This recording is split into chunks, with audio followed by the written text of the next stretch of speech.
السلام علیکم ورحمۃ اللہ وبرکاتہ۔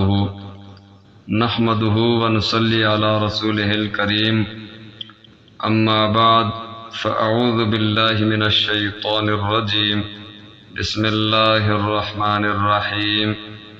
عن ابی ہریرہ رضی اللہ تعالی عنہ قال قال رسول اللہ صلی اللہ علیہ وسلم ان امتی یدعون یوم القیامہ غرا محجلین من آثار الوضوء فمن استطاع منکم ان یطیل غرته فلیفعل، رواہ البخاری ومسلم۔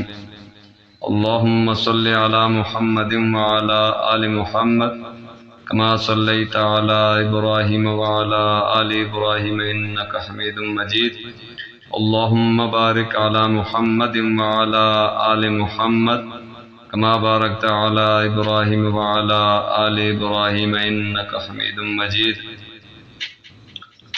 حضرات محترم، سامعین گرامی، ناظرین گرامی، ہمارے گزشتہ درس میں وضو کے فضائل کے متعلق تقریباً 2 احادیث مبارکہ بیان ہو چکی ہیں، اور اس درس میں اسی طرح وضو کی جو نورانیت ہے، جو وضو کے فائدے ہیں، ان کے متعلق تقریباً 1-2 احادیث مبارکہ بیان کی جائیں گی۔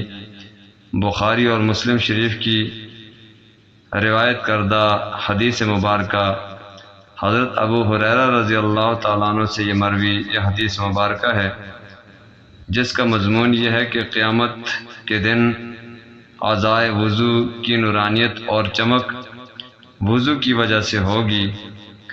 اور حضرت ابو ہریرہ رضی اللہ تعالیٰ عنہ فرماتے ہیں کہ رسول اللہ صلی اللہ علیہ وسلم نے ارشاد فرمایا، ان امتی یدعون یوم القیامہ، کہ بے شک میری امت قیامت کے دن بلائی جائے گی۔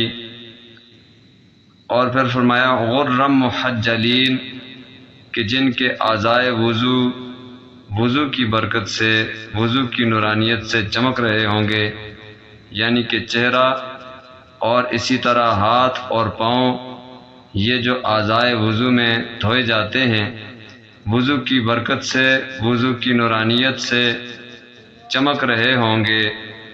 اور اسی طرح فرمایا کہ من آثار الوضو، وضو کے آثار، وضو کی اثرات سے چمک رہے ہوں گے، نورانی ہوں گے۔ اور فرمایا کہ فمن استطاع منکم، جو کوئی چاہے تم میں استطاعت رکھ سکے تو ان یطیل غرتہ، کہ وہ اپنی اس چمک اور نورانیت کو بڑھاتا جائے اور کمال کے درجے تک پہنچاتا جائے، اس کا اہتمام کرے۔ تو فرمایا فلیفعل، تو اسے یہ کام کرنا چاہیے، اپنے اعضائے وضو کو جو مزید وضو کے ساتھ، وضو کی کثرت کے ساتھ، ہر نماز کے ساتھ، یعنی کہ وضو کر کے جتنا ہو سکے اپنی اس نورانیت اور چمک کو بڑھائے۔ اور قیامت کے دن یہ چمک ظاہر ہوگی۔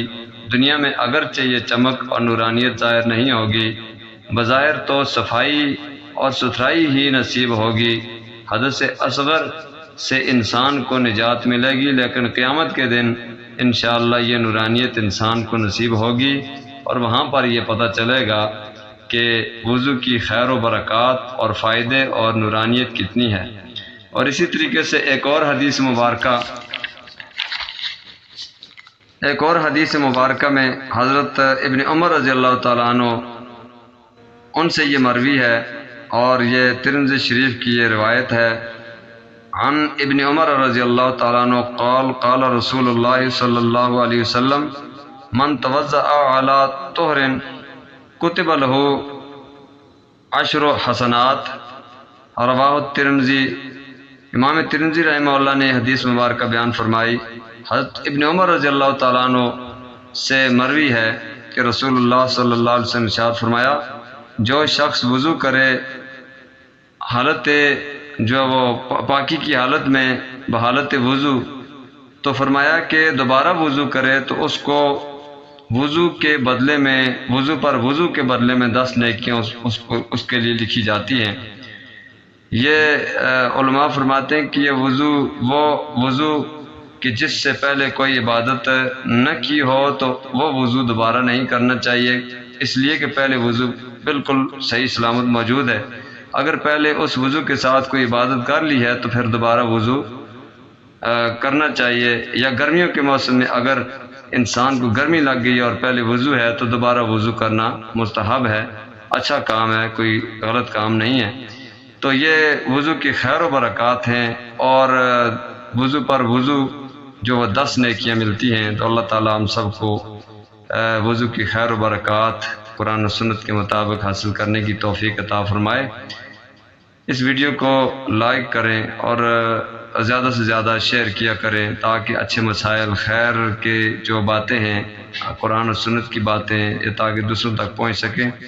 تمہارے یوٹیوب چینل مفتی محمد اظہر کو سبسکرائب کریں۔ فیس بک پیج پر ہوں تو ہمارے فیس بک پیج محمد اظہر یا مفتی محمد اظہر کے نام سے اس کو ضرور فالو کریں، بیل آئیکن کو پریس کیا کریں تاکہ ہر نئی آنے والی ویڈیو کا نوٹیفیکیشن آپ کے پاس بر وقت پہنچ جائے۔ السلام علیکم ورحمۃ اللہ وبرکاتہ۔ جزاکم اللہ احسن الجزا۔